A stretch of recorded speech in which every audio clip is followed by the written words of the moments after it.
Sponsorship. He's here. He's here. Now, broadcasting from the underground command post, deep in the bowels of a hidden bunker, somewhere under the brick and steel of a nondescript building, we've once again made contact with our leader, Mark Levin.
Hello, America. I'm Mark Levin. Our number is 877-381-3811, 877-381-3811.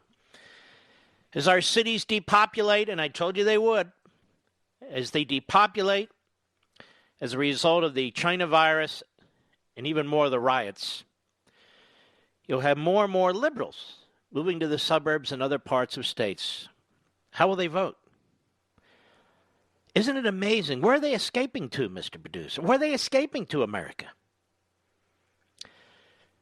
To red areas, to suburbs, to red states. There needs to be a fine point put on this. Liberals, if they can afford, are leaving blue Democrat enclaves for Republican enclaves, mostly, and often Republican states. Why are they doing that? Because the quality of life is much better. Why is that? Because even a bad Republican or a poorly run Republican town or state is better than a Democrat-controlled city or state. That's why. Look all over the country. The depopulation of California of citizens and the increased population of illegal aliens. Look at New York's population. It's been going down for decades. Now it's going to go down big time. New Jersey, same thing. Illinois, same thing. Parts of Pennsylvania, same thing. And then these people move to places like Virginia and they vote Democrat. And they turn a red state into a blue state. Or they move to places like Georgia. They take a red state and make it a purple state. Or they go to places like Colorado from California. They turn a red state into a blue state. And on down the list. But they're not running to other cities because no Democrat-run city is a well-run city. No one-party blue city is a well-run city. Today, every single one of them is dangerous. Every single one of them is broke. Every single one of them is undermining police. Every single one of them is run by some left-wing kook. Some white, some black. And yet, we're told this is a close election. It's shocking. And so the next issue is mail-in voting. It's like follow the bouncing ball. Whatever the Democrats say is what the news cycle regurgitates.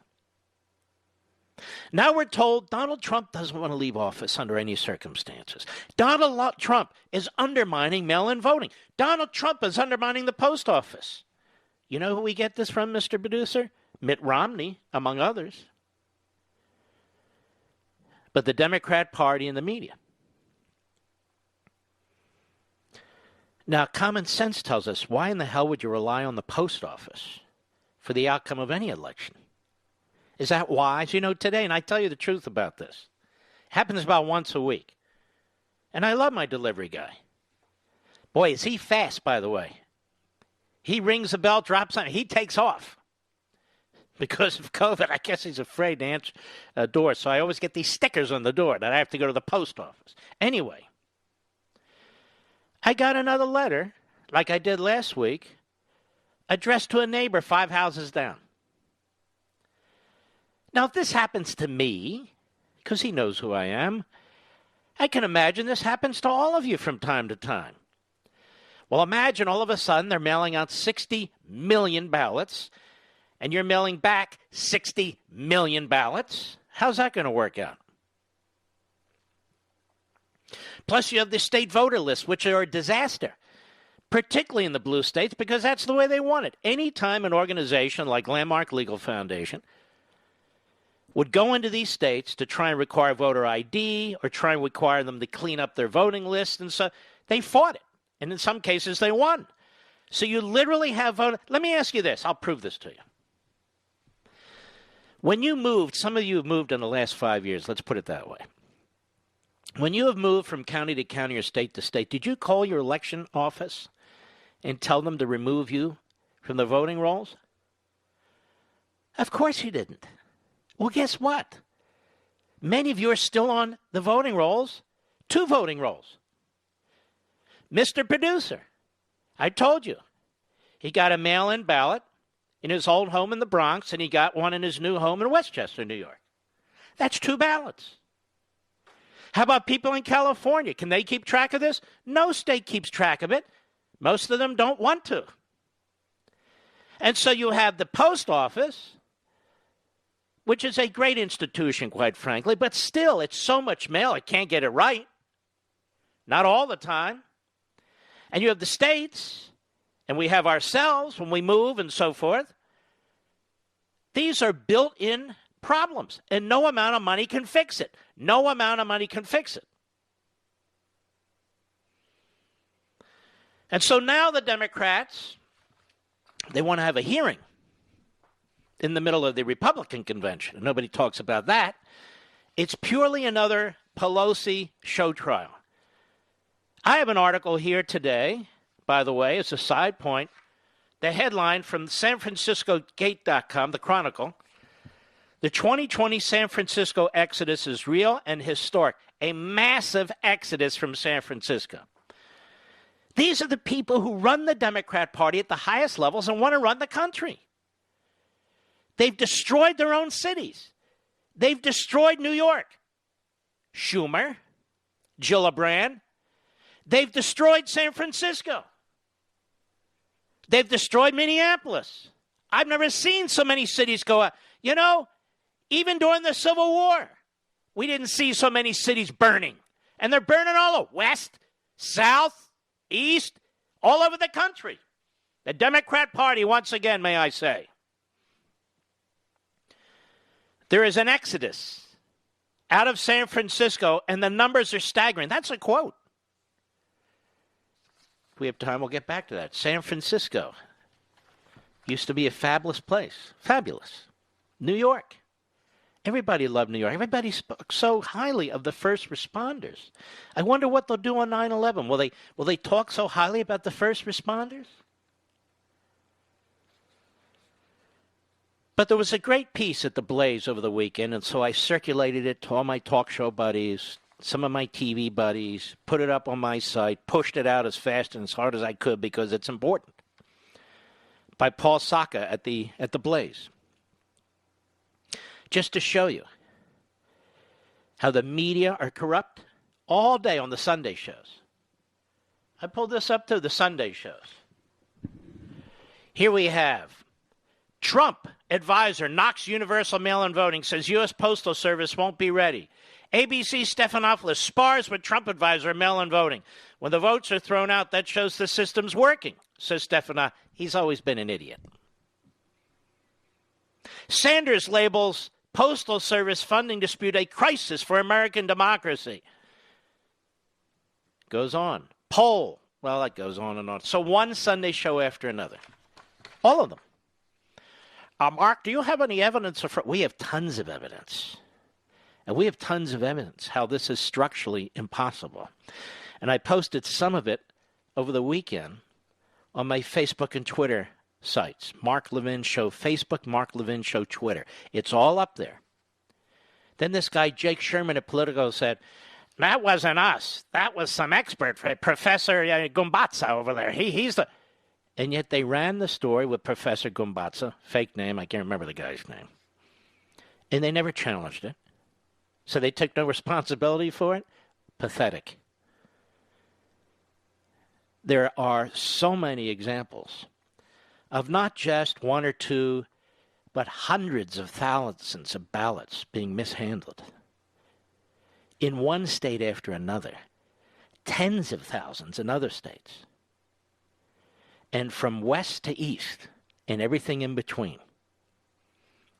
The issue is, where hasn't there been a screw-up? Not where are the examples of screw-ups? So I want to get into this. I'm not doing hit and run. I've got so much to get to, but I've got to do each one properly. Okay? That's what I do.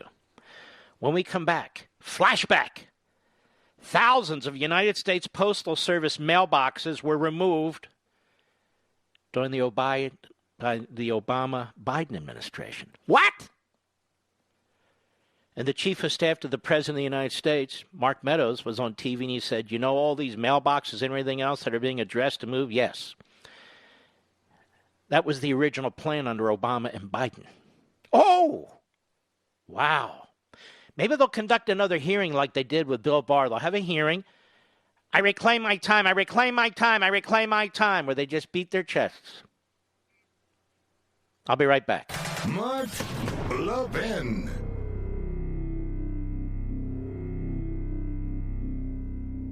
Now, I know you love freedom. How do I know that? Because you listen to my show. And my show and everything I do is all about preserving freedom and the form of government that secures it for us. It's the same with Hillsdale College, one of the very best truly liberal arts colleges in the nation. That's why I talk about them all the time, because Hillsdale is committed to pursuing truth and defending liberty. Hillsdale teaches stellar students to defend freedom, no matter what they major in, whether it's science or music or economics or business, whatever. Hillsdale teaches them how to defend liberty. And they do that for you, too, through their free monthly digest of conservative thought. It's called Imprimis. 5.4 million Americans receive Imprimis for free every month. And you, my friend and fellow freedom lover, should be reading it too. You can subscribe for free at levinforhillsdale.com, Levin for Hillsdale.com. There's no strings attached. Generous donors who want to preserve freedom for future generations make it possible for Hillsdale to send Imprimis to you for no cost every month. Start receiving and reading Imprimis so you can know how to defend the freedom you love. Go to levinforhillsdale.com, Levin for Hillsdale.com, levinforhillsdale.com.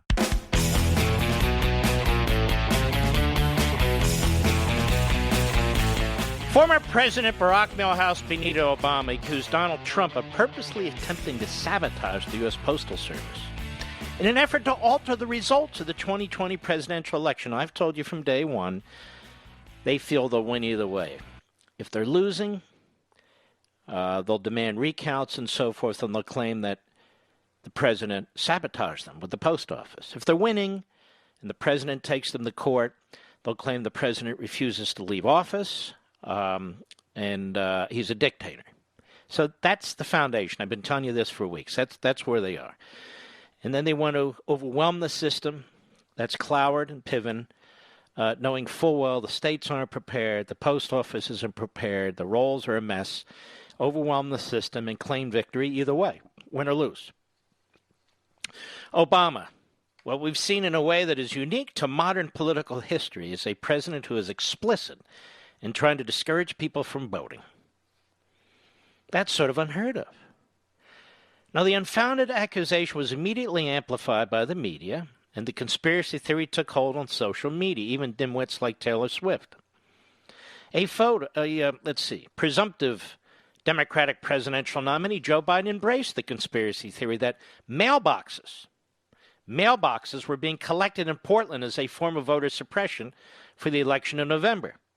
There's a photo from Portland of a truck with several USPS, United States Post Office, mailboxes in the bed. Went viral last week. They're going around literally with tractor trailers picking up mailboxes, Biden said at a viral fundraiser. You ought to go online and check out what they're doing in Oregon. I mean, it's bizarre. Now, the post office spokeswoman, Kimberly Frum, told The Hill that the removal of mailboxes is common.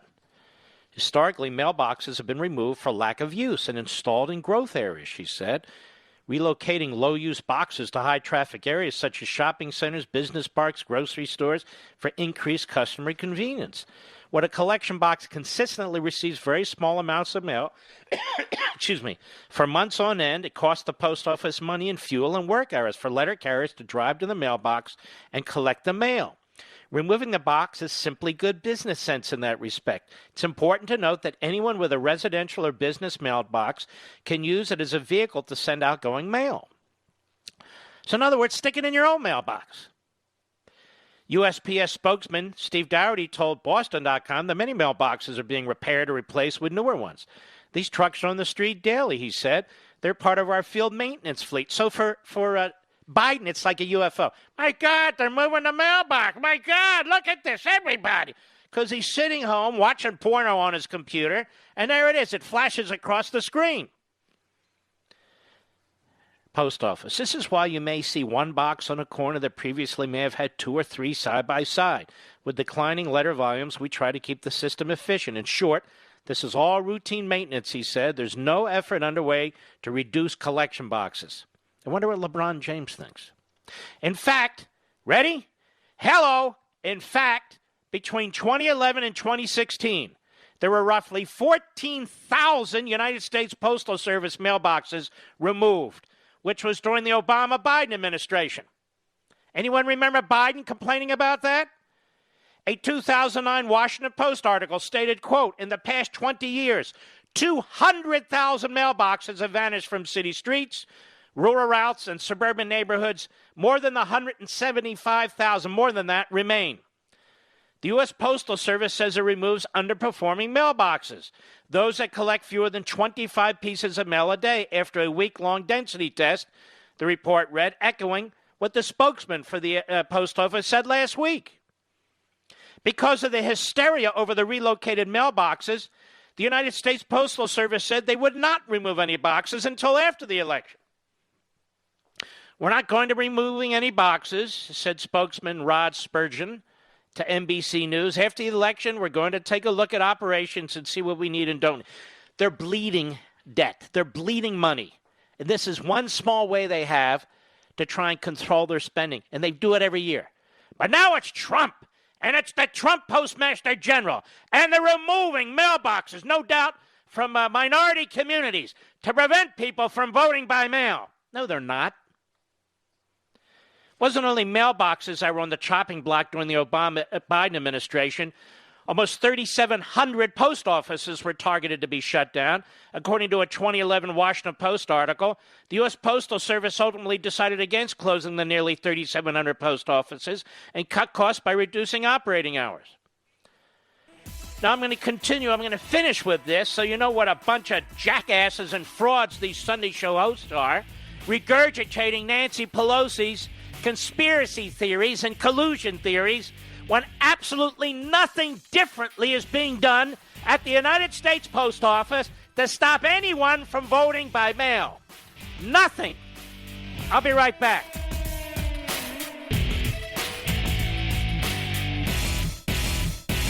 Now, I know you love freedom. How do I know that? Because you listen to my show. And my show and everything I do is all about preserving freedom and the form of government that secures it for us. It's the same with Hillsdale College, one of the very best truly liberal arts colleges in the nation. That's why I talk about them all the time, because Hillsdale is committed to pursuing truth and defending liberty. Hillsdale teaches stellar students to defend freedom, no matter what they major in, whether it's science or music or economics or business, whatever. Hillsdale teaches them how to defend liberty. And they do that for you, too, through their free monthly digest of conservative thought. It's called Imprimis. 5.4 million Americans receive Imprimis for free every month. And you, my friend and fellow freedom lover, should be reading it too. You can subscribe for free at levinforhillsdale.com, Levin for Hillsdale.com. There's no strings attached. Generous donors who want to preserve freedom for future generations make it possible for Hillsdale to send in Primus to you for no cost every month. Start receiving and reading in Primus so you can know how to defend the freedom you love. Go to levinforhillsdale.com, Levin for Hillsdale.com, levinforhillsdale.com.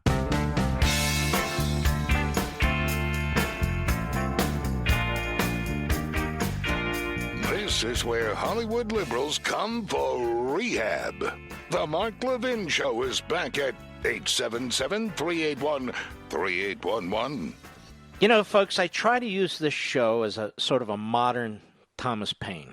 I'm not saying I'm of the level of a Thomas Paine. I'm saying I'm trying to use this show as a modern Thomas Paine. And by that,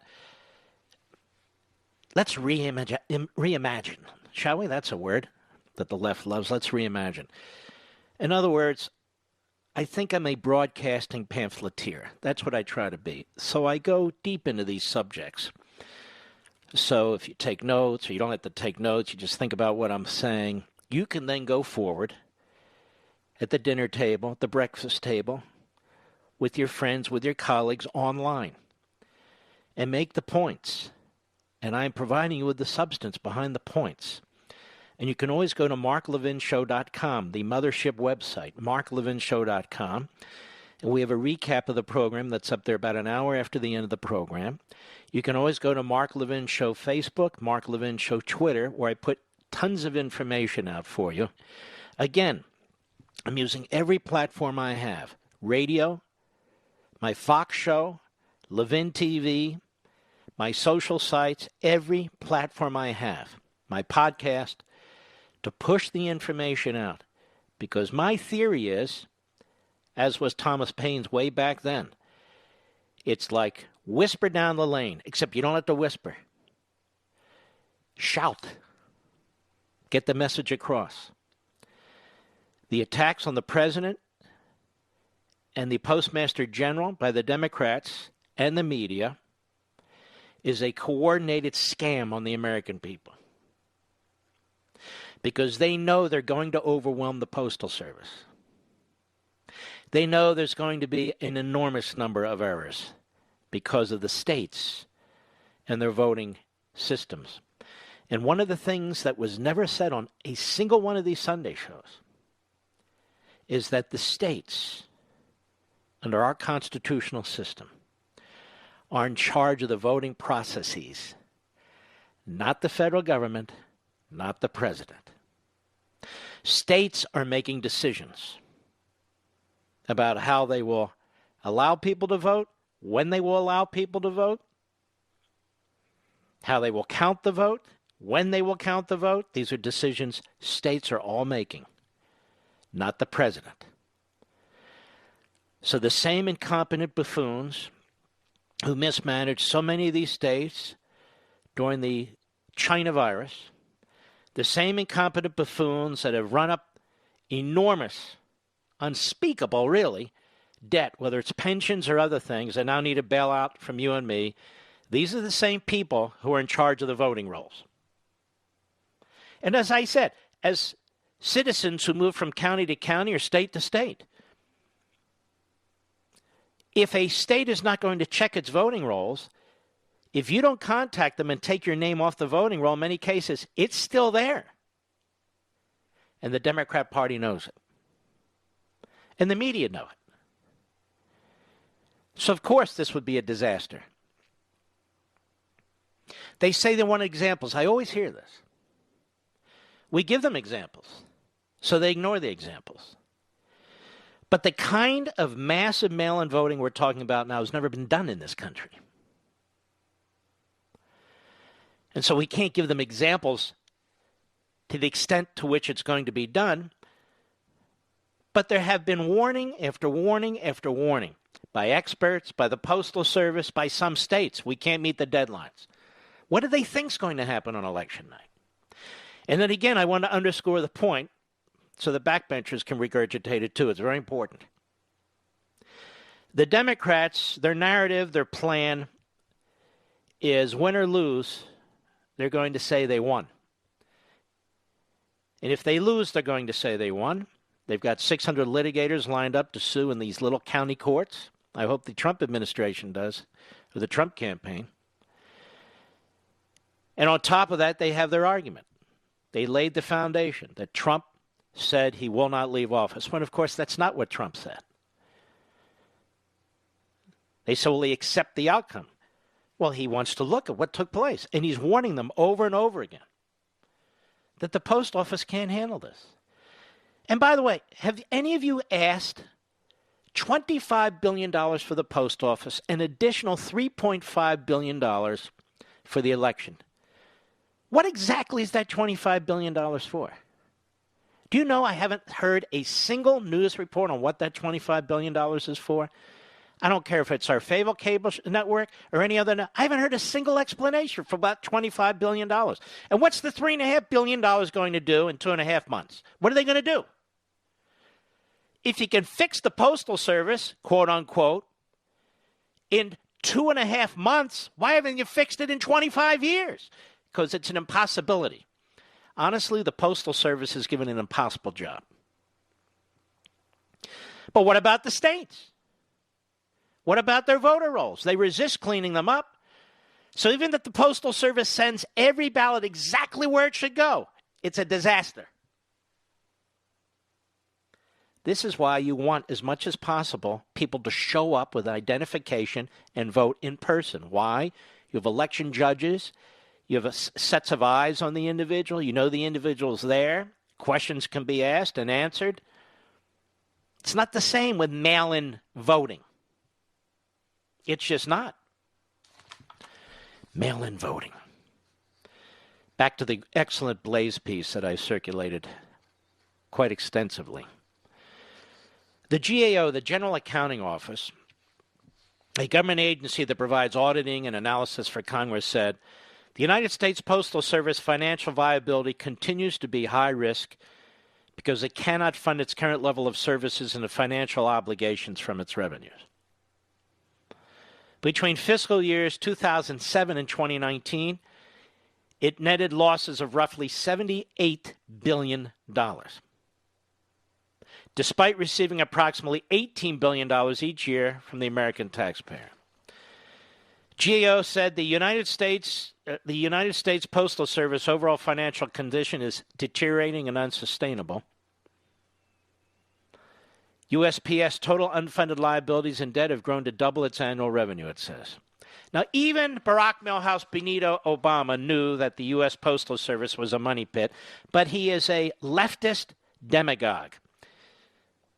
He'll burn the country down in order to rebuild it in his own Marxist belief system. You see it now.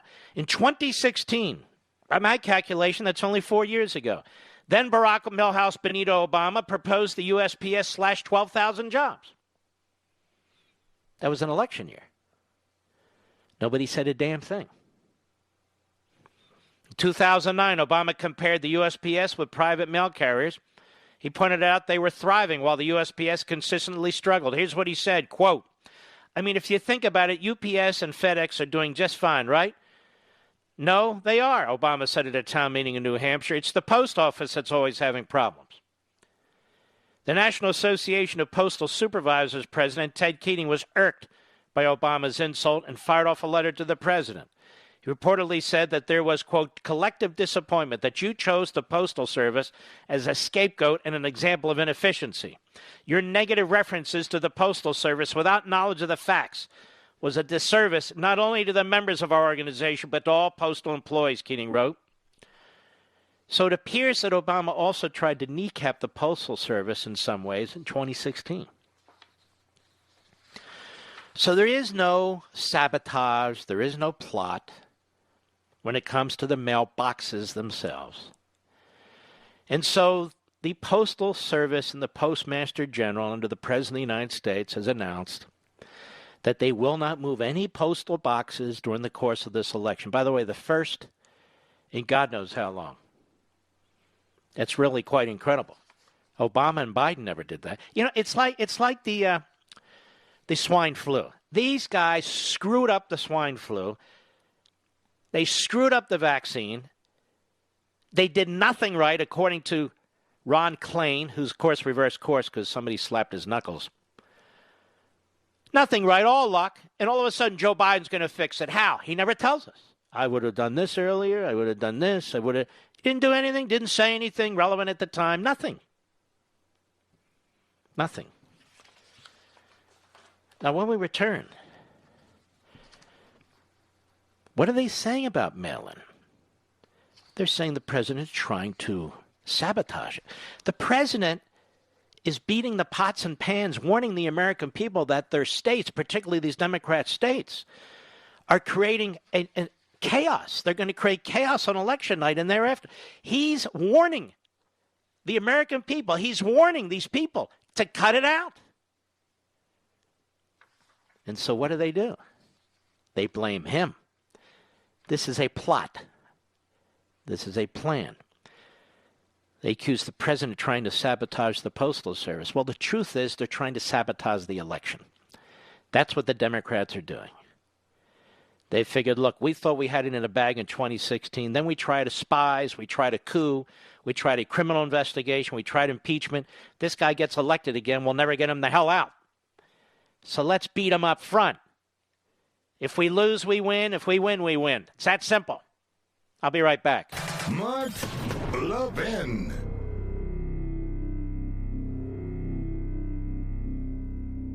Now, I know you love freedom. How do I know that? Because you listen to my show. And my show and everything I do is all about preserving freedom and the form of government that secures it for us. It's the same with Hillsdale College, one of the very best truly liberal arts colleges in the nation. That's why I talk about them all the time, because Hillsdale is committed to pursuing truth and defending liberty. Hillsdale teaches stellar students to defend freedom, no matter what they major in, whether it's science or music or economics or business, whatever. Hillsdale teaches them how to defend liberty. And they do that for you, too, through their free monthly digest of conservative thought. It's called Imprimis. 5.4 million Americans receive Imprimis for free every month. And you, my friend and fellow freedom lover, should be reading it too. You can subscribe for free at levinforhillsdale.com, Levin for Hillsdale.com. There's no strings attached. Generous donors who want to preserve freedom for future generations make it possible for Hillsdale to send Imprimis to you for no cost every month. Start receiving and reading Imprimis so you can know how to defend the freedom you love. Go to levinforhillsdale.com, Levin for Hillsdale.com, levinforhillsdale.com.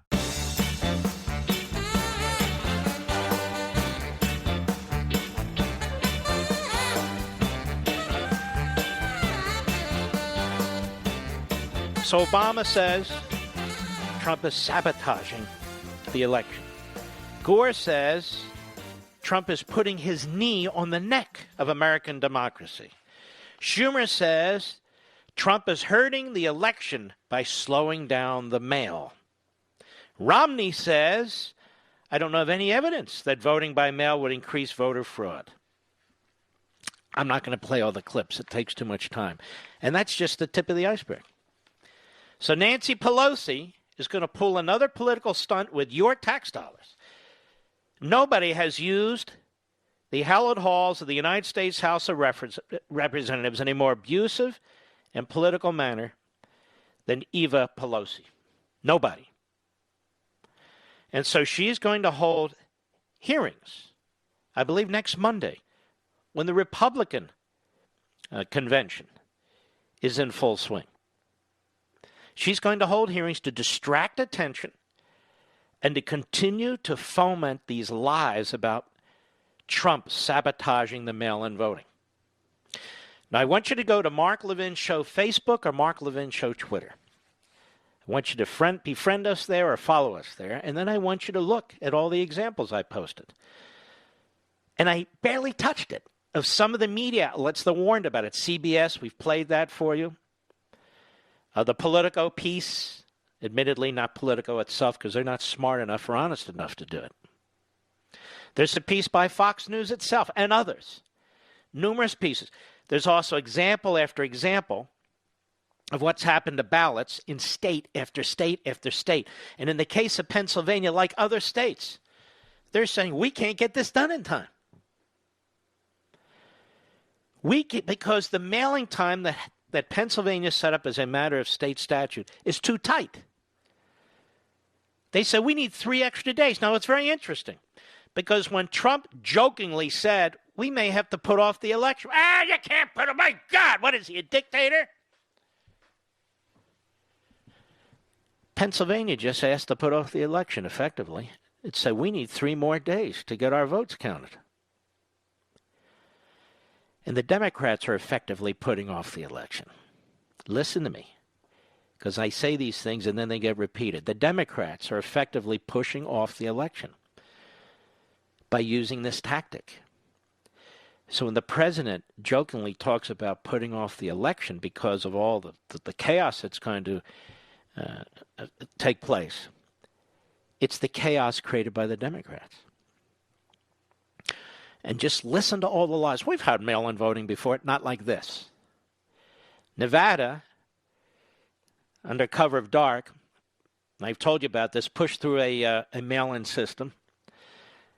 A system so big for the entire state, it has never done it before.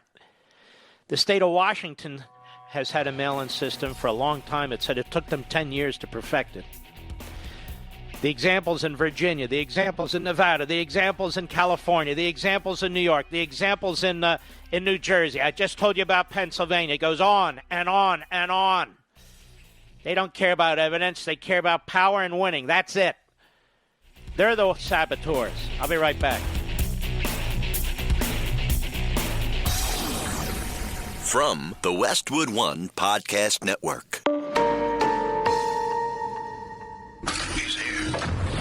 He's here.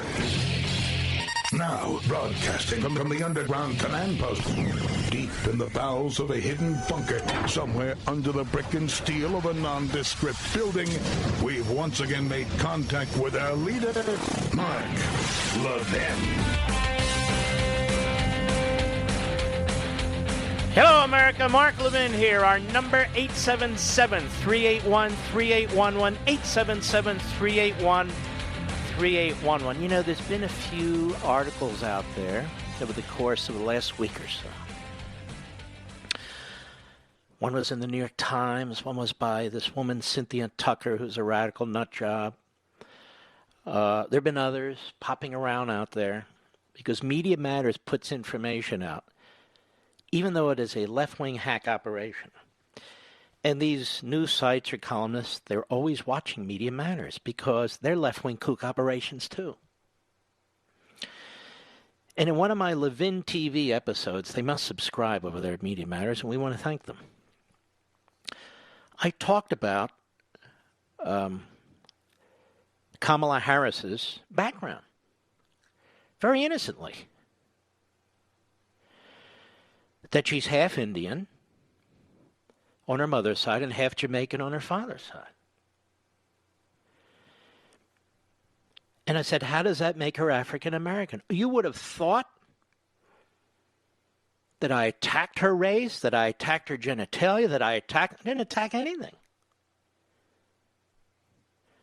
I didn't attack anything. You know, we have to listen to this race talk all the time. We're lectured about it. We have to listen about reparations all the time, and I'm thinking through what these folks are telling us on the left. Okay, I thought what we're talking about when it comes to an African American, people who were brought into this country against their will and enslaved. Against their will. They were slaves. And therefore, African Americans, for purposes of our history. Now, there are people, obviously, who come here from the continent of Africa. And if they become citizens, they're African Americans too. But nothing like that happened to Kamala Harris's ancestry. It's just not the case. So I get lectures like I don't know that there were slaves brought to Jamaica and other Caribbean islands and so forth. Of course there were. Yes, there were. So if you go back, what they're saying is, well, she is. It does have some African ancestry. Okay, I have some kind of ancestry 5 generations back. I don't even know what it is.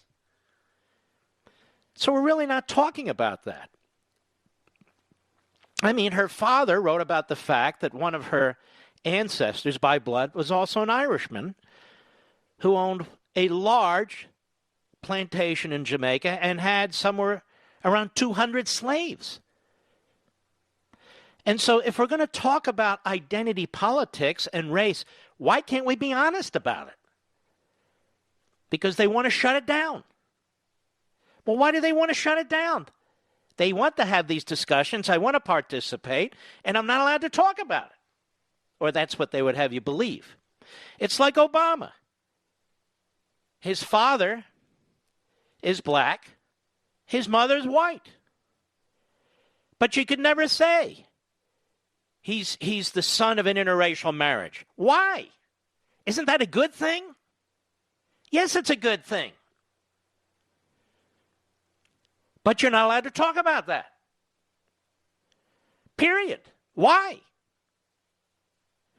Because for the radical identity politics crowd, they get to choose what you can talk about. They get to choose what history is. Because they're creating narratives. So Kamala Harris, I am told by those lecturing me, is an African American. But by any common sense of what that means, no, she's not. But why does it even matter? That's been my whole point. She's clearly a black American.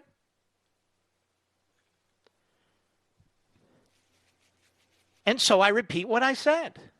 Not to be provocative, because I'm curious about it.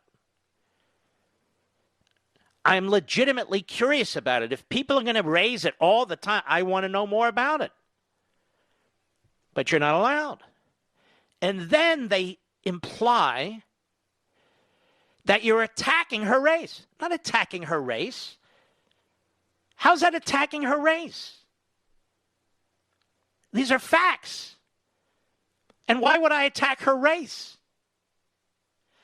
I attack her ideology. I attack her record. I never attack anybody's race. Why do I attack anybody's race? I don't even care about their race. Any more than they care about my race and my religion. And they don't on the left. So it's really bizarre to watch this. And no, I'm not going to shut up about it. The Democrat Party and their media surrogates don't get to tell me what I can say and can't say. I don't say anything about race that is untoward, that is racist. Nothing. Not a word. Nothing. And yet the left and the Democrat Party are diabolical. And their media mouthpieces are utterly diabolical.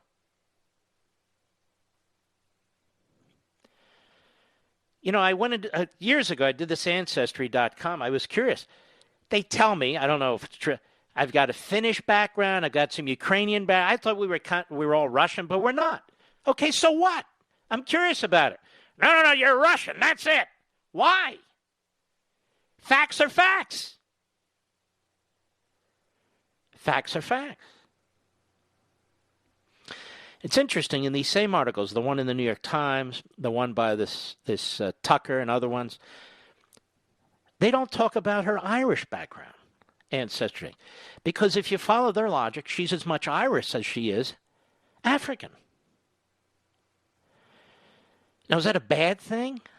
Why is that a bad thing? It's a fact. It's a fact. And so I'm not going to be silenced. I'm not saying anything that's inappropriate or provocative or anything of the sort. They said I was ranting about it. I wasn't ranting about it. I was noodling over it.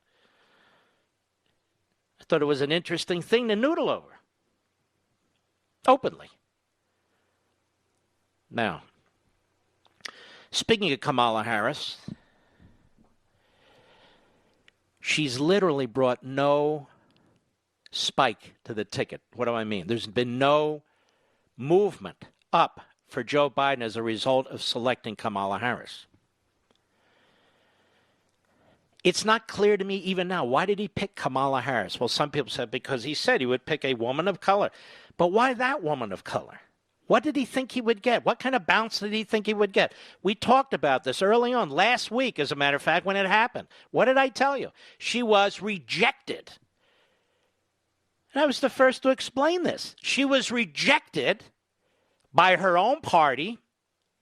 She was rejected by black Americans in the Democrat Party. She wasn't getting any significant support across the board. It had nothing to do with her race. It had to do with her. She doesn't, in my view, come across as a genuine person. She comes across as somebody who is climbing a ladder aggressively, no matter what it takes. She'll say what she has to say. She'll do what she has to do, which is why you'll see a lot of the press saying she's not really an ideologue, she's a moderate. Putting aside the fact that they want you to believe she's a moderate. She's not a moderate. I went through that on Life, Liberty, and Levin last night. You cannot support the 10, 15, 20, 25 positions that she's voted on or spoken out about the 2 years or 2.5 years she's been in the Senate or running for president and be called a moderate by any means when you are the most leftist candidate on a national ticket in American history.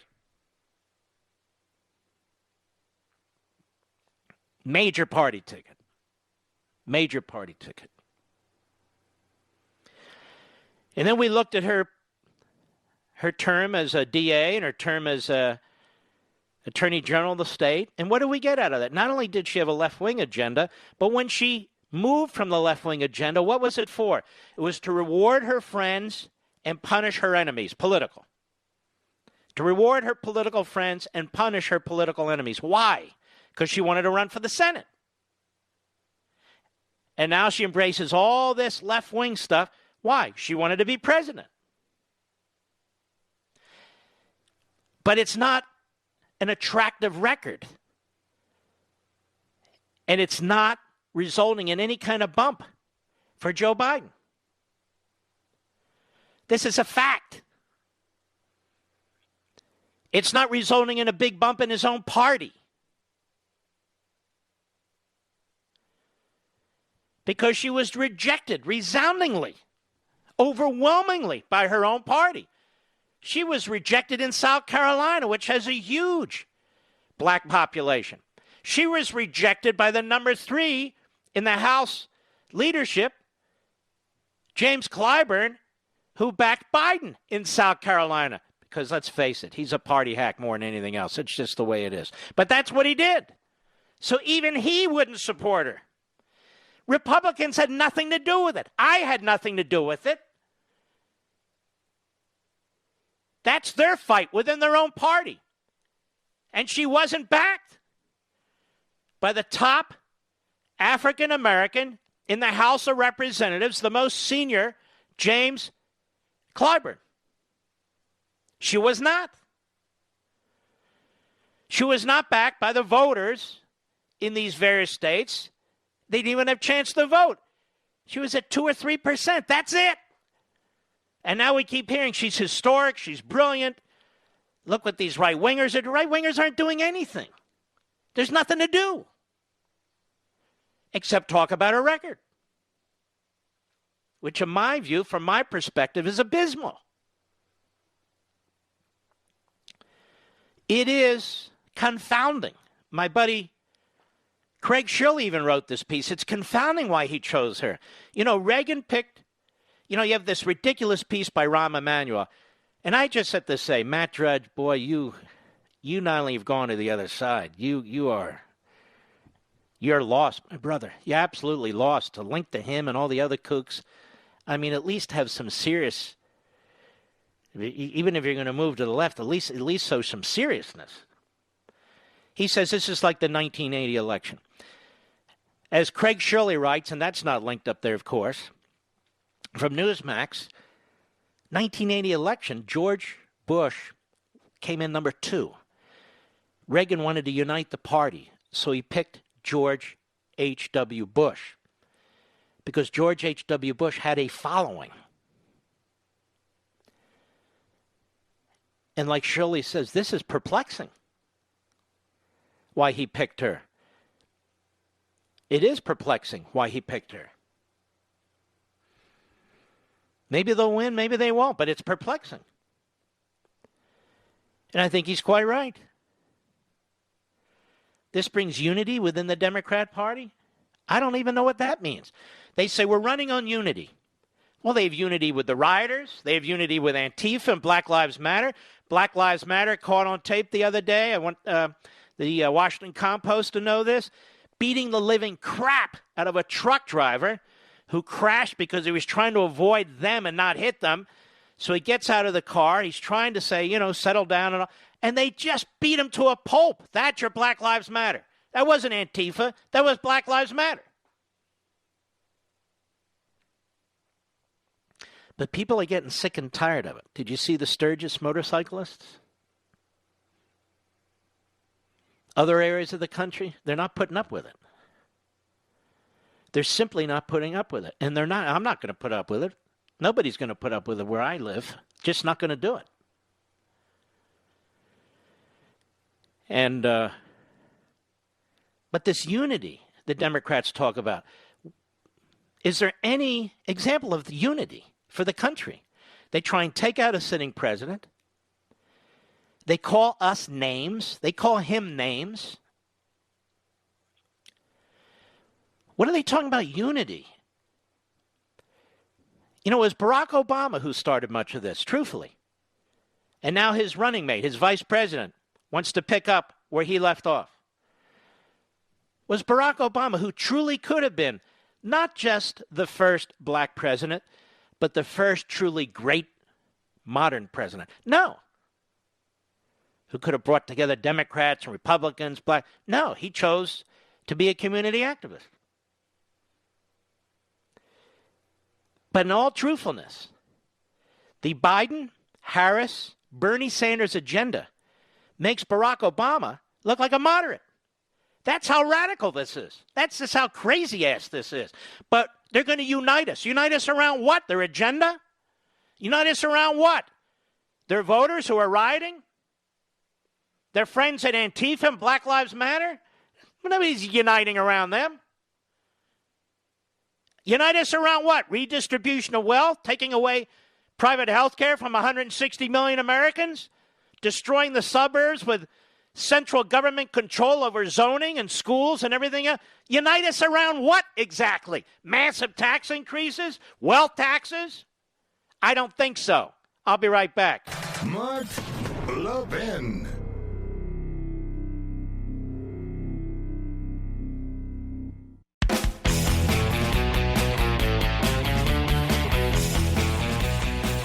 We have some really great calls. I'm not kidding. We're going to take after the bottom of the hour, so hang tight, callers and listeners. Now, this is from the Associated Press. The U.S. Postal Service is warning states coast to coast that it cannot guarantee all ballots cast by mail for the November election will arrive in time to be counted, even if mailed by state deadlines, raising the possibility that millions of voters could be disenfranchised. Now, knowing this going forward, the Democrats blame Trump. There's nobody to blame. The Democrats are in love with centralized big government. But when it doesn't work, they don't look in the mirror. They want more of it. More of it. And so the Postal Service is warning, and correctly so, about a looming disaster. So what do the blue states do? They double down. Because they want a looming disaster to become an actual disaster. And, of course, the press turns on Trump. What are you doing? You're trying to suppress and oppress the vote? You're trying to, sabotage the election? They just regurgitate and burp up what the Democrats are saying. Every single time, whether it's Russia collusion, whatever it is. Do you have proof? It's the Postal Service saying this. Do you have proof that Donald Trump ordered mailboxes to be removed? Yet you regurgitate that crap all Sunday long. All Sunday long. We can't trust you, you damn corrupt media frauds. We can't trust you. You're liars. You're fools. You've chosen a side. You've chosen a side. And there's very few of you who are any good. Very few. And fewer by the day. When I came across this Blaze article about the post office stuff, I sent it to a few news people that I know. I said, you really need to tell your newsroom that these are the facts. Why do you keep talking about Trump having mailboxes removed? And you know the answer I got, particularly one who I thought was a friend. You know the answer I got from him, Mr. Producer? Nothing. Didn't even acknowledge it. So I wash my hands of him. I'll be right back.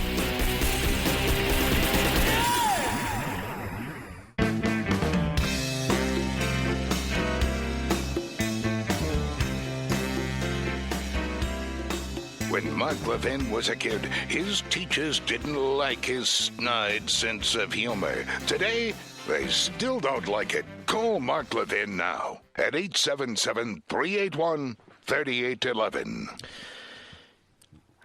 If you haven't tried Super Beets Soft Chews, you're really missing out. Super Beets Soft Chews.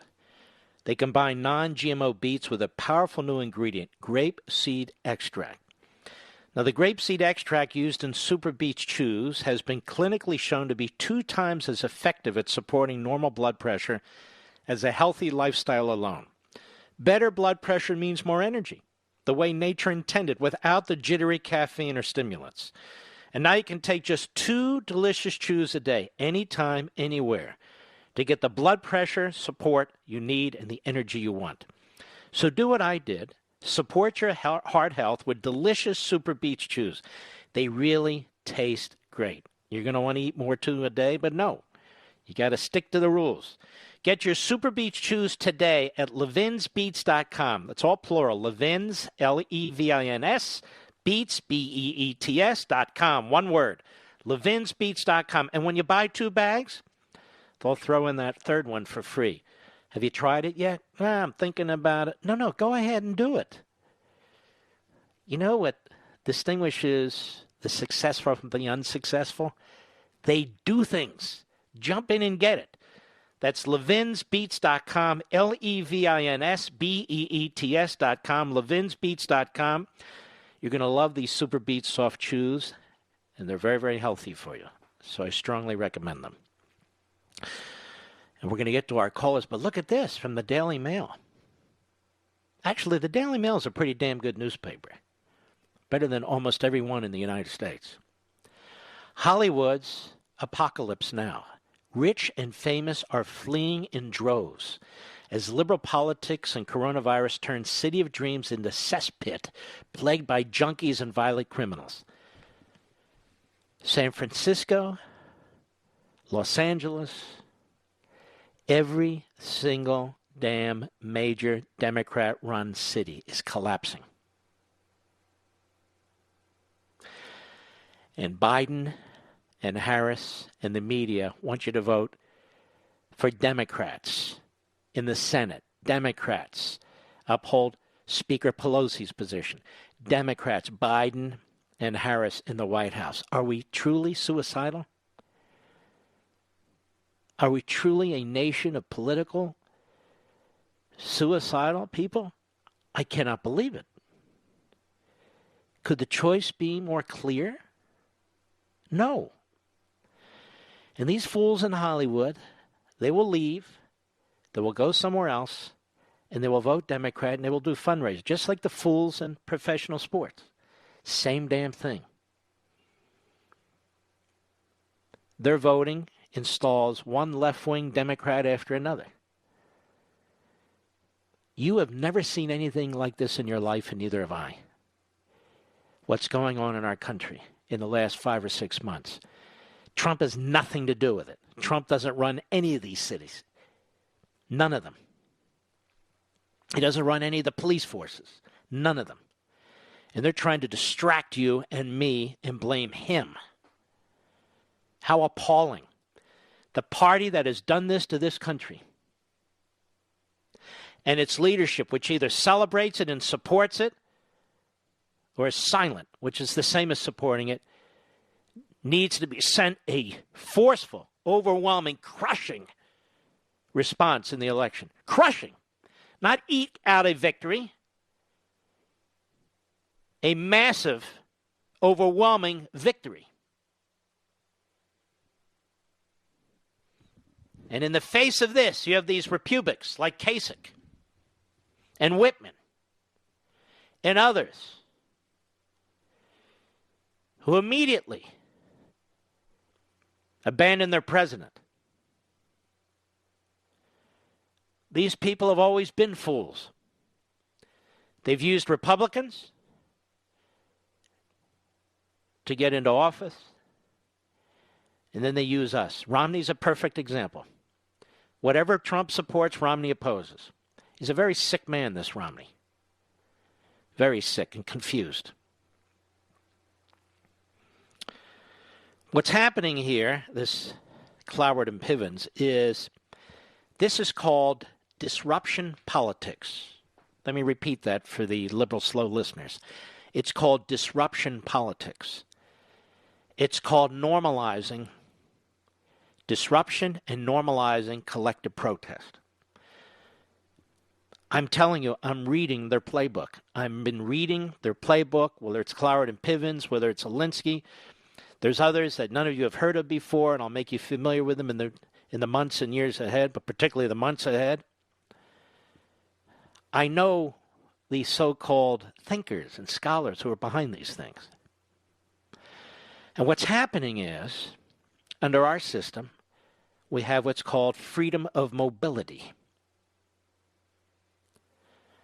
where people can get up and leave. That's the genius of federalism. But that's why they want to take over the suburbs or the non-cities. They control the cities.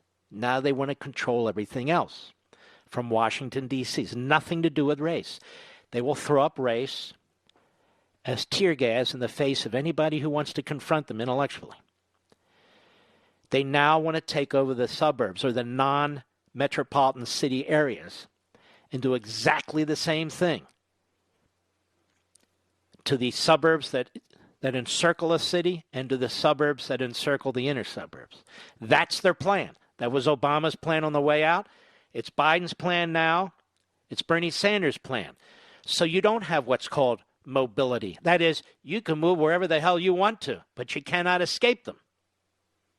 You cannot escape their edicts. You cannot escape what they demand of you. So while I use the word depopulate, while these cities are depopulating, while these states are depopulating, the Democrats have a plan to address that. You can move to Florida, you can move to Tennessee, you can move to Texas, but we're going to reach into your communities. We're going to control your zoning. We're going to control your density. We're going to control your school systems. We're going to control your transportation hubs.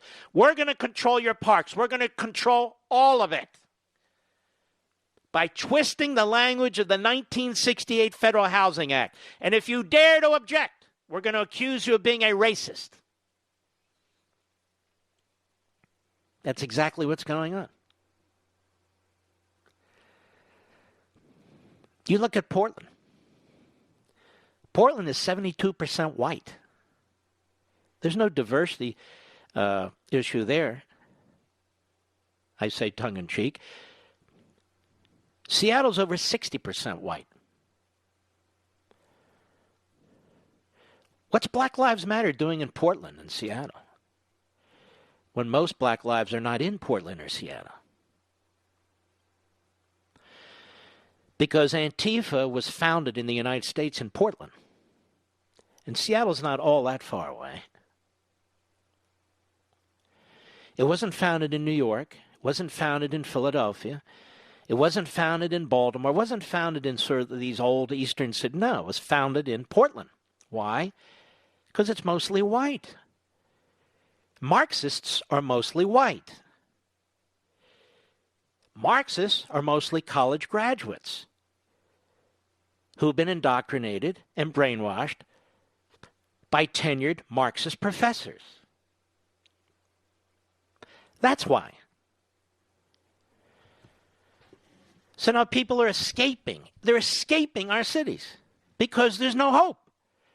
People are leaving New York in droves. People are leaving L.A. These are our two biggest cities. They're leaving Chicago, our three biggest, in droves. They can't get out fast enough. Those who can get out. So we're now ceding our big cities to the Marxists and the criminals. Because politically, there's no way out. Politically, there's no answer. Some people have been there for multiple generations. I know many people in New York. They've been there. They don't want to leave. They have to leave. They hate to leave, but they have to leave. Same with Los Angeles. Same with California generally. They want to do to the United States what they've done to these cities, and you can see it even more broadly. They want to do to the United States what they've done to California. And when they do it to the whole country, there'll be nowhere to go. Unless you want to leave your country. There'll be nowhere to go. This is exactly what so many tremendous historical figures and even modern figures have said. If we're conquered in this country, we will be conquered from within. And I want you to think about something else I've mentioned a few times, but probably need to emphasize. While all this is going on internally in the United States, Communist China's on the move. They've now conquered Hong Kong. They're looking at Taiwan. If Donald Trump is not president in the next election, they will take over the South China Sea. $5.5 trillion of commerce goes through the South China Sea. They will move as fast as they can to grab as much as they can. Ports, airfields, third world countries, they will do everything and anything they can. And we will cease to be the number one superpower that we are. I am not kidding. As we get weaker and weaker from within, our enemies get stronger and stronger from without. When people say this is a crucial election, they don't even understand how crucial it is. It's not just the survivability of our country. That would be worse. That would be bad enough. It's our enemies are going to be on the rise. And when our enemies are on the rise and we're on the decline, that creates provocation. Provocation can lead to war. I'm not kidding. I'll be right back. Mark Levin.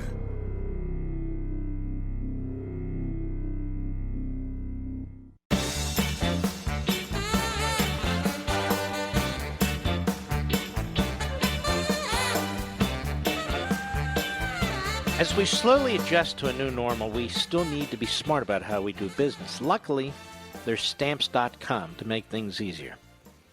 I cannot recommend them strongly enough. They're just superb. With Stamps.com, you can print postage on demand and avoid going to the post office. And you'll save money with discounted rates you can't even get at the post office. Stamps.com also offers UPS services with discounts up to 62% and no residential surcharges. So whether you're a small business sending invoices, an online seller shipping out products, or just working from home and need to mail stuff, Stamps.com can handle all of it with ease. Right now, my listeners get a special offer that includes a 4-week trial plus free postage and a digital scale without any long-term commitment. 4-week trial plus free postage and a digital scale without any long-term commitment. Now, you've heard me talk about this for years. It's time to jump in. Success versus no success. Just go to Stamps.com, click on the microphone at the top of the homepage, and type in the word bunker. Stamps.com, enter bunker. Stamps.com, at the top of the homepage, type in the word bunker. All right, Sandra, Bel Air, Maryland, Sirius Satellite. How are you? Hi, I'm good. Hi, Mr. Levin. I'm very excited to talk to you. My pleasure. Little background. I sell on eBay, so I've been following a lot of this postal information because I remember when, in 2013, they were talking about taking a Saturday delivery away for, I believe it was first-class mail. And I don't remember anybody yelling about voter suppression. Right. In fact, anytime the post office has come under scrutiny by Congress or a president and they've cut here and cut there, you've never, ever heard about sabotaging the mail-in voter system, have you? No. And they're always they're always they're always over budget. They're always needing money, and nothing ever gets fixed. Mm-hmm. That's right.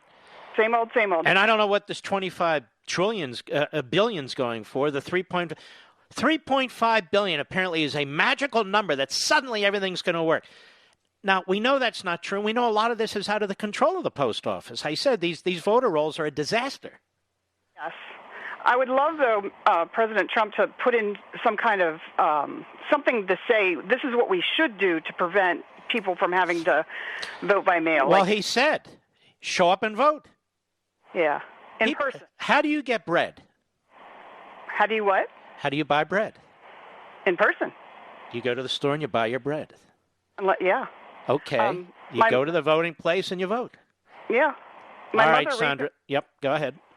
A voter card for me in Pennsylvania, in a state that I've never lived in a house I've never lived in, under my maiden name, which I haven't had for 27 years. Let me tell you, you know what's amazing? Everyone has an example of this, or getting somebody else's letter.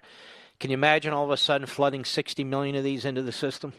Yeah, it's crazy. That's exactly what's intended. Thank you, Sandra. Let's go to Rich, Westchester, New York, the great WABC. Rich, how are you, sir? Great, thanks. Go right ahead, please. Rich, go right ahead, please. Speak. All right, I don't know what's going on. I got to move on. He had a good story to tell, Mr. Callscreen. I don't know what happened, but we can't wait all day. Scott, Gainesville, Florida, the great WSKY. Go. How you doing, Mark? Okay. I'm 25 years old. Most of my friends in my age group that I talk to about politics dislike President Trump a lot. They say that his allegations about mail-in voting are just a big conspiracy theory. But they completely ignore ballot harvesting, where they take advantage largely of the elderly, other low-information, gullible people. People need to understand what ballot harvesting is. It's when people go to somebody's home to collect their ballots. They go in to collect their ballots. They'll go into a nursing home to collect ballots. They'll go wherever they are to collect ballots and say, see, these have been dated, these have been signed, but they didn't get them in. This is called harvesting after the vote is counted. And so you had 6 Republicans who won on election night in 2018, and after this harvesting, they lost. Who's ever heard of anything like this before? It's outrageous. Go ahead. Yeah, and I mean also the fact that when you're voting by mail, you've got 3 or 4 people touching your ballot, as opposed to when you yourself are the one putting the ballot in the machine, where it's only you and your vote. But who else is there? A judge. They call him an election judge. You got both parties represented. You have clerks. You have an election judge. All that bureaucracy that is set up in that system at your precinct to make sure everything goes properly, that there's no hanky-panky. So when somebody receives a ballot and sends a ballot in, we have no idea what's going in between sending the ballot and sending the ballot back in. Nothing. Yeah, and right. I mean, you give your ballot to the mail guy. You're assuming that he's doing what he should be doing with it, and then whoever else after that is touching the ballot. You have no idea all the people that are putting their hands on it. And also, But even before you get to that, should that person have received a ballot? Can they vote? How many ballots have they gotten? Did the ballot go to the House for somebody else to vote and sign? Did it go to the individual?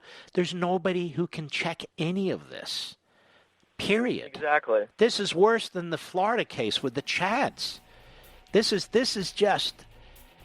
It's just appalling, and this is exactly why they put it in place in California and some of these other Democrat states, and they realize they keep winning and they win big, and then they can challenge elections and still keep winning, and that's their plan for this election. All right, Scott, thanks for your call. I appreciate it. We'll be right back. From the Westwood One Podcast Network. Ladies and gentlemen, this final hour of the podcast is sponsored exclusively by AMAC, the Association of Mature American Citizens. Now over 2 million conservative members strong, AMAC believes in and stands up for the values that we care about: faith, family, and freedom. Thank you for listening, and please support AMAC. And you can become a member at amac.us/join. He's here. He's here. Now, broadcasting from the underground command post, deep in the bowels of a hidden bunker, somewhere under the brick and steel of a nondescript building, we've once again made contact with our leader, Mark Levin. Hello, America. Mark Levin here. Our number, 877-381-3811, 877-381-3811. The violence, the rioting, the beatings that you're seeing, the way this has to be put down is these people have to be put down, violently if necessary. Violently if necessary. They are following an ideology that insists on using violence as the first option, not as a second or third option. They are at war with the social compact and the civil society. They believe in using race, so-called class, as justifications for their violence. They believe they are in a struggle. And so the constant talk about systemic racism, white supremacy, white privilege. They believe that their job is to disrupt. And they have a voice in the Democrat Party now. And this is why this election is so crucial. They're trying to, believe it or not, normalize their violence, normalize their propaganda, and normalize their objectives. Now, if you choose to watch the Democrat National Convention, the virtual convention, this is what you need to understand. Watching a political party that's history is given to violence and its history is given to inhumanity, with some respites over a period of 200 years. But it is the normalizing of violence, of Marxism, that is really something that needs to be focused on here. It's the Democrat Party. It's why AOC has even 60 seconds tonight. That's why Bernie Sanders has 8 minutes. Bernie Sanders knows what he's helped unleash here.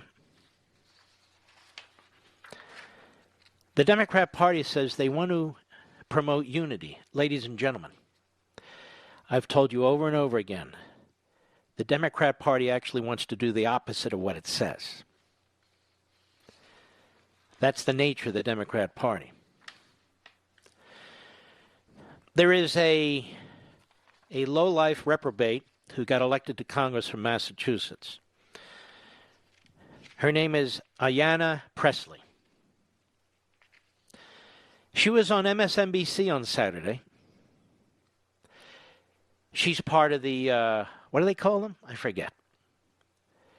Part of the squad. Very cool. She's part of the squad, you know. And here's what she said on MSNBC. Cut 12, go. I'm looking to the public.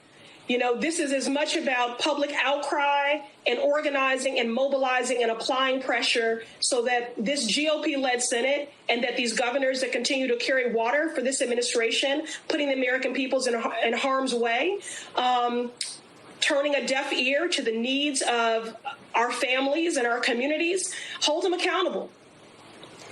Well, make the phone call, send the email, show up. There needs to be unrest in the streets for as long as there's unrest in our lives. And unfortunately, there's plenty to go around. So, first of all, in the old days, nobody like this would get elected. But today, many people like this are getting elected. They serve in the United States Congress, and they're promoting violence. Violence, unrest in the streets. For as long as there's unrest in our lives, and unfortunately there's plenty to go around.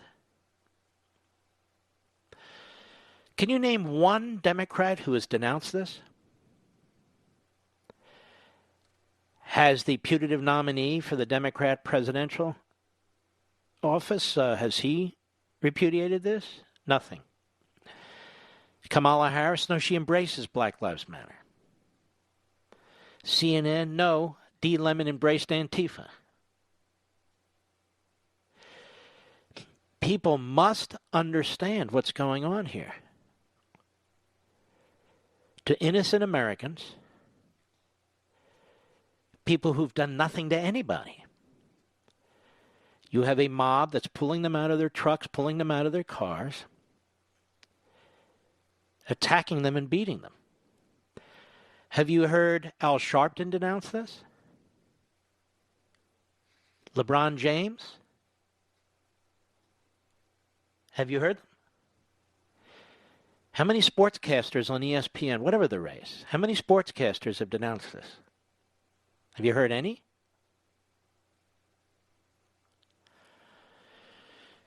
No, you haven't. Will there be one speech tonight or any night at the Democrat National Convention denouncing the violence? The Republicans who will be speaking, will they be denouncing the violence? No, they'll be denouncing the president.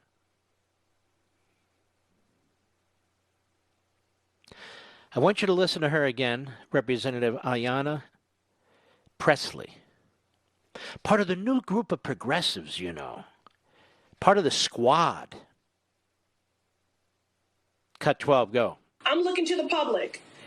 This is as much about public outcry and organizing and mobilizing and applying pressure so that this GOP-led Senate and that these governors that continue to carry water for this administration, putting the American peoples in harm's way, turning a deaf ear to the needs of our families and our communities, hold them accountable.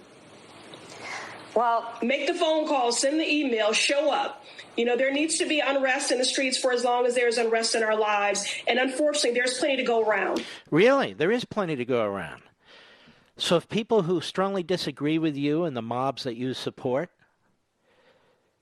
should they bring unrest to the streets? Should they go to your house? Should they go to Pelosi's winery? Should they go there with Molotov cocktails and guns and knives and spears and bricks, frozen water bottles, hard-boiled eggs? Is that what we should do? Because we know where you all live too. Is that what we should do? I'm just curious.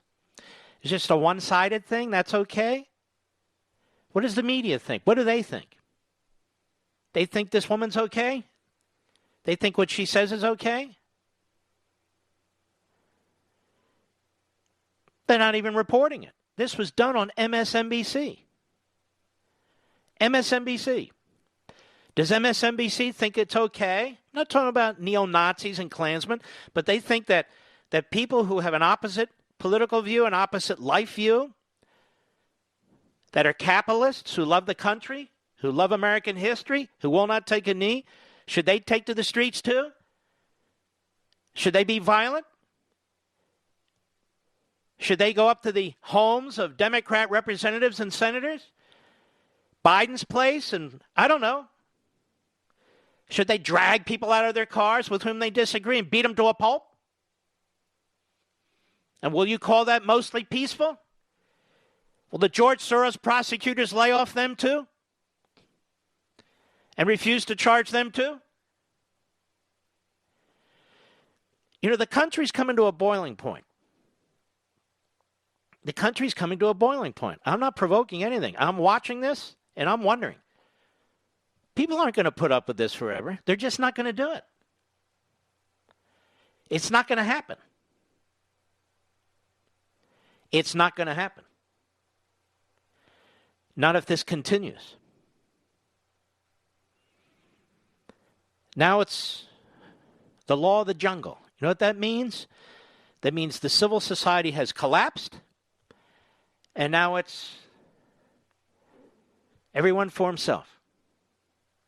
You know what happens in situations like this in other countries? You have these localized militia groups. You have drug cartels that fill in the gap. They're heavily armed. You have police forces that just collapse. You have mayors, after a while, are moved out of office by hook or by crook. Look south of the border. This is where the criminals move in, the Marxists move in, all the lawless, uncivil, violent forces in society, for whatever the reason. Ayanna Pressley is a Marxist. I'm sick of this phrase, democratic socialist. They're not democratic socialists. She's a Marxist. Black Lives Matter is led by Marxists. Antifa is a Marxist organization. These corporations that are funding these candidates and funding these organizations, they are exactly the useful idiots the Russians used to say they are. Khrushchev said, we'll sell them the rope by which they hang themselves. That's exactly what's going on here with respect to these corporations. CNN is owned by AT&T. MSNBC is owned by Comcast. The Washington Post is owned by Amazon. And the list goes on. These multinational corporations do not appear to have any connection to American patriotism. Any. And hence they're news organizations. If we had news organizations that reported on Antifa, reported on Black Lives Matter, how they're getting their funding, if we had these news organizations that were in the middle of these riots in Portland and Seattle, all these places, every day reporting on what's taking place, giving it to the American people, the Democrats would lose overwhelmingly. They'd get slaughtered at this election. The American people would insist that the National Guard be called out and put this down. And I pray and hope that this president is reelected and that he triggers the Insurrection Act. I don't give a damn what these ex-generals have to say. They decided to leave the public policy forum. That's their damn problem. I could care less what Mad Dog says or Kelly says. These men are part of the problem. They tied the president's hands. They threw in with the left. Again, to settle scores. Generals who didn't know what to do or chose the wrong side when it came to actually functioning within our society as opposed to going to combat against other countries. Disasters. They don't like the president. They don't like their boss. So they throw the country under the bus, just like this guy Bolton. It's appalling. Ayanna, whatever the hell this moron's name is.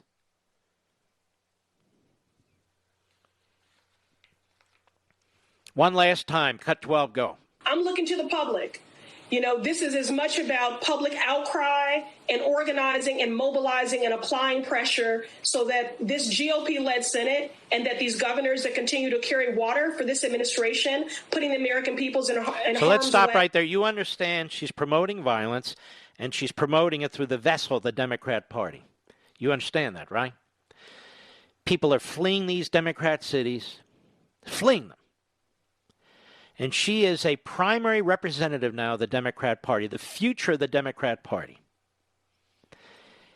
A violent party throughout its history, whether it's slavery, whether it's segregation, and now whether it's Marxism.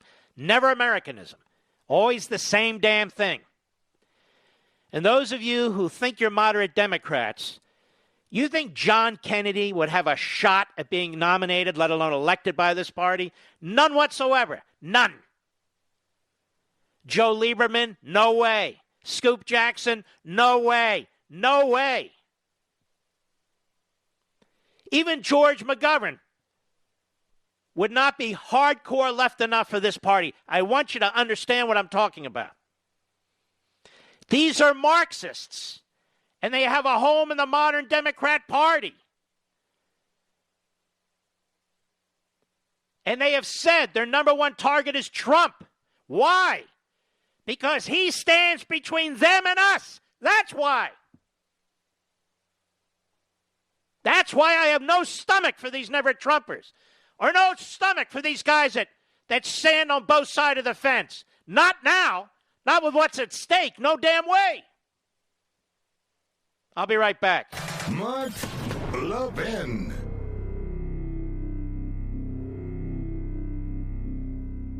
AMAC, the Association of Mature American Citizens, is one of the fastest growing organizations in America. Now over 2 million conservative members strong, and I'm one of them. AMAC believes in and stands up for the values that we constitutional conservatives care about. More than talk, AMAC fights. A full-time presence in Washington, AMAC pushes back against reckless spending, disasters like Medicare for All, and the expanding reach of the federal government. And beyond advocacy, joining AMAC gives you access to a wealth of benefits and discounts, including special member-only rates on car insurance, travel discounts, cell phone plans, and a hell of a lot more. And if that's not enough, you'll get AMAC's bi-monthly magazine, full of insightful articles on issues that matter to most of us, we conservatives. As I said, I'm an AMAC member, and you should be too. Join today at amac.us. That's AMAC.us.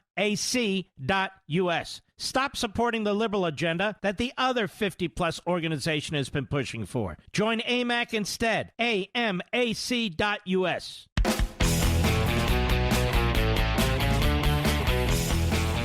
All right. Let us go to Terry, Charleston, South Carolina, the great WTMA. Go. Yes, I'm a former election commissioner of a small town outside of Charleston, South Carolina, and my question is, why doesn't anybody demand that we obey our federal law requiring a purging of the rolls? It's a federal law. We're requiring a purging of voting rolls every 2 years when we have congressional elections. I'll tell you why. I used to be president of a group called Landmark Legal Foundation. I'm now chairman, but I'm not involved in the operation. It's a fantastic group, and there are other groups that go into these states and demand that they follow federal law. And they refuse. And so you're involved in litigation that takes years. Years. That's why. Well, Mark, what can we do to remedy this? Don't give me what can we do, Mark, like I'm Solomon, the King Solomon, and everybody's going, what can we do about it? I don't know what we can do about it other than make sure we vote and make sure our vote counts and make sure we turn out an overwhelming number so it doesn't matter. So they just choose not to follow the law. Ma'am, I was involved in lawsuits against these states. I'm not going to say what did you do and everybody else do, because you just say, well, then they refuse to follow the law. Our society is collapsing. I understand that. Okay, so what I'm saying is, I tell you, I think this campaign better get a lot of lawyers ready to litigate in every one of these counties, because that's going to take place. But I don't have simple answers to this. If there were simple answers to it, I wouldn't be behind this microphone. I'd be instituting them right now. Well, God bless you for what you do behind that microphone. Well, I'm sorry. It's just very frustrating, isn't it, Terry? It is. It's as frustrating as you know what. Yes, it is. We're losing our country, and people are so stupid they don't understand what's going on. Don't they even we have computer. Aren't they seeing what's going on in these cities? I can't believe people who don't live in these cities, suburbs, rural area, aren't overwhelmed. It ought to be 60% for Trump. 60%. If you want anarchy, murder, and mayhem, go vote for Joe Biden. Damn right. If you want law and order and prosperity, vote for Donald Trump, for God's sake. Here's what I honestly believe. I believe if he gets reelected, he'll have the ability to put down these riots. I really do. Because right now, they're all sitting on the edge of their chairs, ready to call him a dictator and a fascist and all the rest of it. Terry, thank you for your call. I'm frustrated too, folks. I really am. And I'll be right back.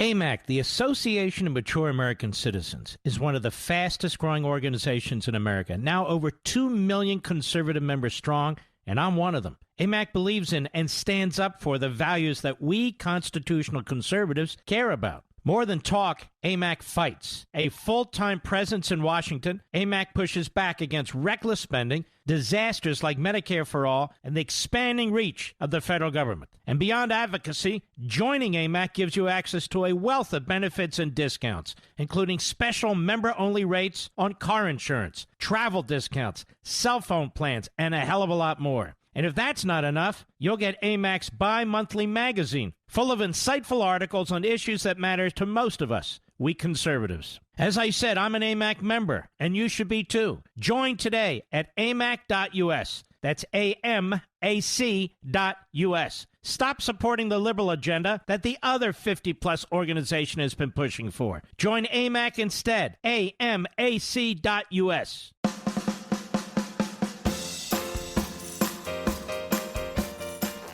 Levin, America's passionately cerebral voice. Talk with that voice now. 877-381-3811.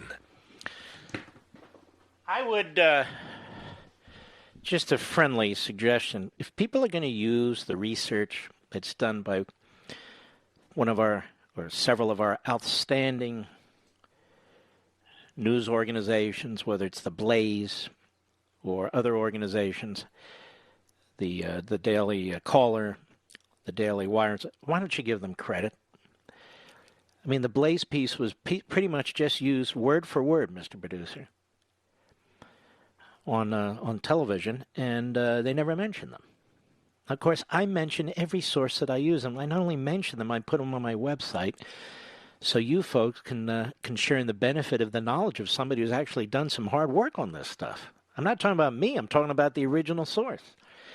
This is what we teach our kids. This is what they teach you in law school. This is what they teach you as an author, why you have all these endnotes and footnotes and so forth. It's just not right. So kudos to the Blaze and other organizations. They really dug into this mailbox story and demonstrated what a fraud it is. And I spent, when did I see? It was either late last night or early this morning, sending it everywhere. To friends of mine, news, well, one who didn't even respond. Sent it to friends of mine at Fox, friends of mine in talk radio, friends of mine that have other websites. I said, look, this needs to get out. And it is getting out. But you have people who are toiling in the shadows, who are working hard, are not famous, they're not well known. Give them some credit. It's like this show. When I have subs on this show, I give them credit. Some of them have gone on to get their own radio shows or their own podcasts. I couldn't be happier. Spread the word. Spread the platform. Spread the opportunities. That's a good thing. It's not a bad thing. I want you to listen to a brief statement by one of my heroes. Not the president, even though he is one of my heroes. Yes, he is. Considering what he's been up against, it's been really remarkable how he has handled himself. But another one is the Prime Minister of Israel, Benjamin Netanyahu, yesterday, on the Israel-UAE peace deal. Cut 14, go. We're making history, and we're changing history. Peace is a good thing, and this peace unites two of the most advanced economies in the world, Israel and the United Arab Emirates, and two of the most moderate. We're fighting Iran and the radicals who are trying to overthrow the entire order in the Middle East, subjugate people, propagate terrorism. So this is good for peace, good for security, good for prosperity. I think it's good for the United States and good for Israel. Mm-hmm.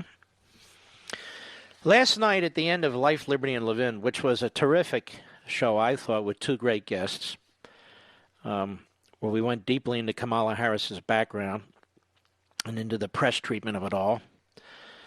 I spoke at the end of the program specifically to Joe Biden. And it got quite a reaction from many of you, but many of you probably didn't hear it either. Let me play this for you. It's only a couple minutes. And here's what I had to say. Cut 15, go. Welcome back, America. I want to close the program this way.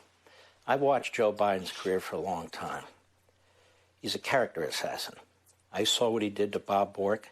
I saw what he did to Clarence Thomas. And now I see what he's trying to do to the President of the United States. So I have this message for Joe Biden. I heard and watched what you said the other day when you were standing with Kamala Harris. And you dropped the name Adolf Hitler.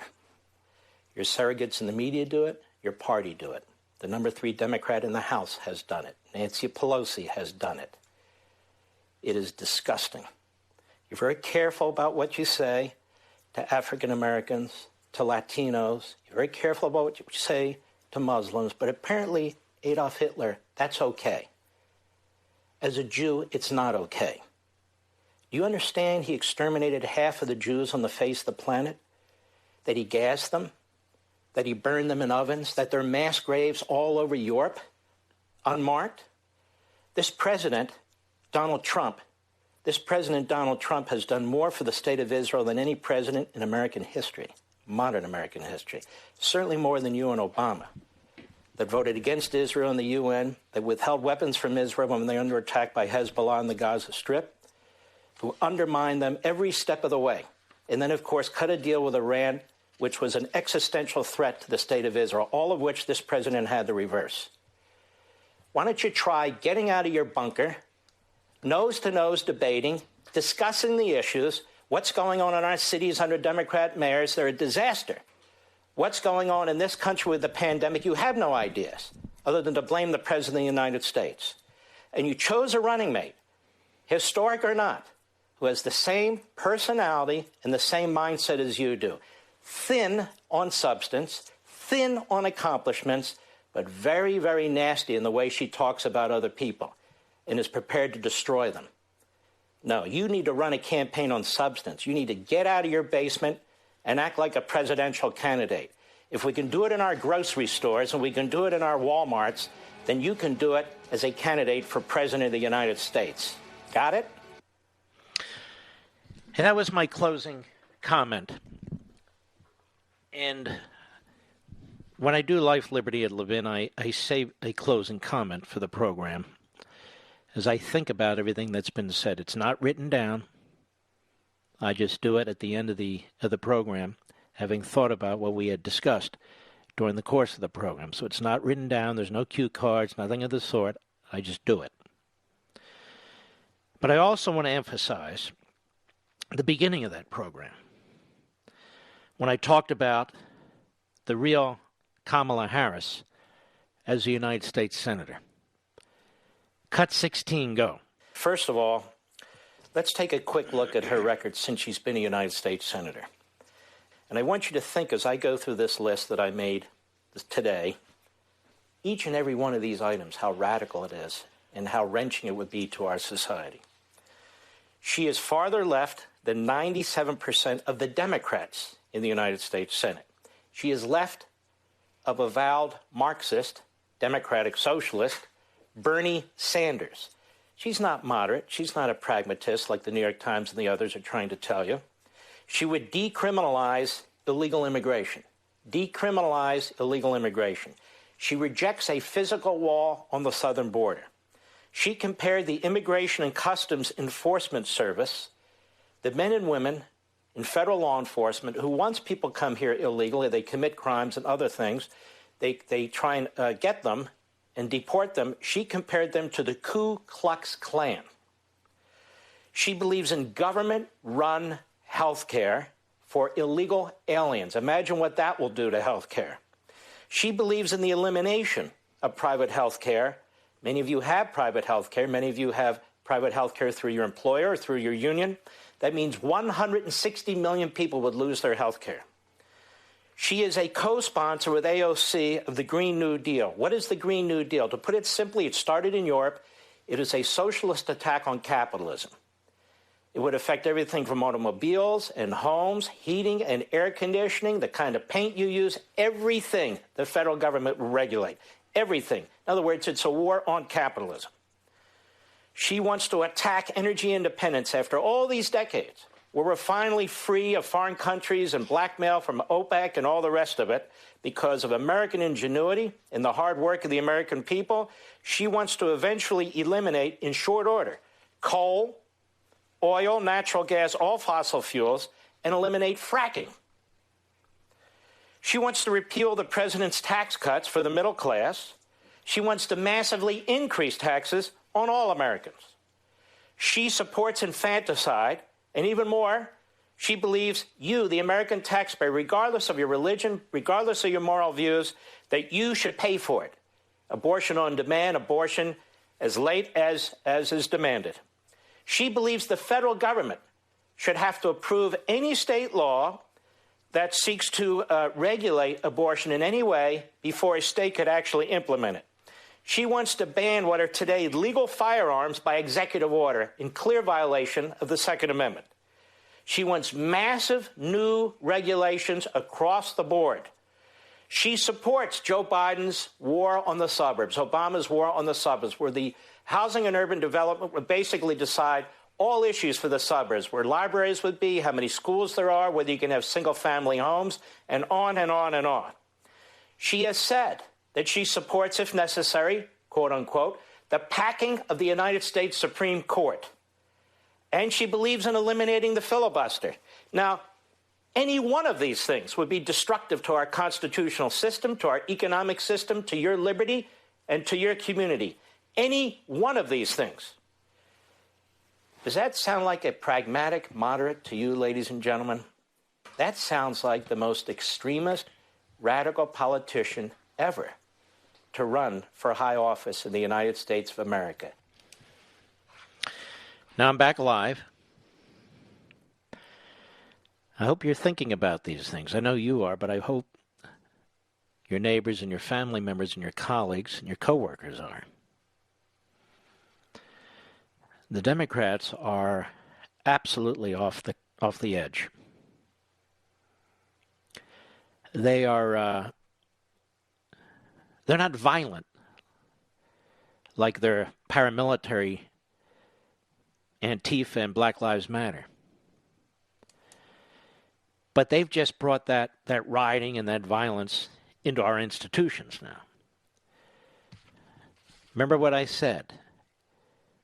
Remember what I said about Cloward and Piven. They talk about disruption, the politics of disruption, and normalizing collective protest. And what they mean by that is normalizing riots.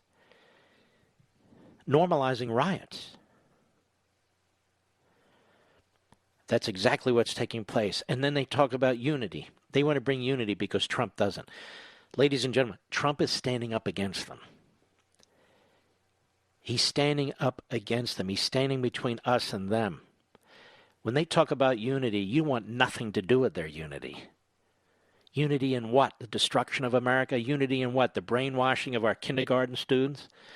Whether it's a sexual agenda or a racial agenda or a political agenda? Unity for what? Open borders? Unity for what? Leftist, activist professors being placed on the Supreme Court, an expanded Supreme Court, which you populate with leftists because you eliminate the filibuster rule? Is that what they want us to have unity with? Unity with what? Their war on the cops? Their war on the suburbs? Ladies and gentlemen, this is a party out of control. These are people out of control. Everything's up for grabs as far as they're concerned. They're not going to be bound by constitutional norms because they don't accept the fact that the Constitution even exists. They hate the people who wrote it. They hate the people who ratified it. George Washington's monument was attacked the other day in one of these cities. They've attacked Abraham Lincoln. Who the hell are these people? They think they're so moral. They think they're so right. I think they need to be in prison. That's where they need to be. And in the right time and in the right place, and God willing, that's exactly where they'll be. Not because of local mayors, not even because of governors, but because of the Insurrection Act that's been used dozens and dozens of times by presidents It's called the Insurrection Act. In other words, there's an insurrection taking place. That act was passed during the Jefferson administration, and it's needed now more than ever. And I don't give a damn what Mattis and Kelly have to say. I'll be right back. Mark Levin.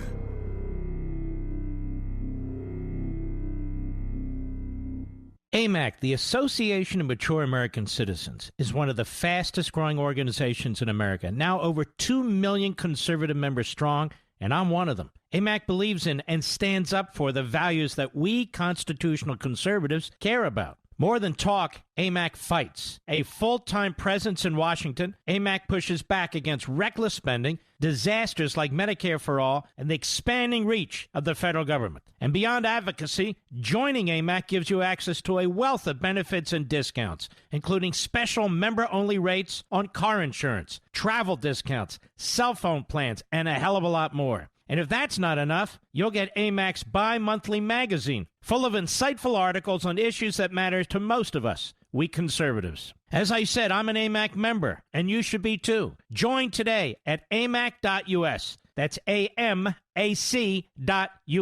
Stop supporting the liberal agenda that the other 50-plus organization has been pushing for. Join AMAC instead. AMAC.us.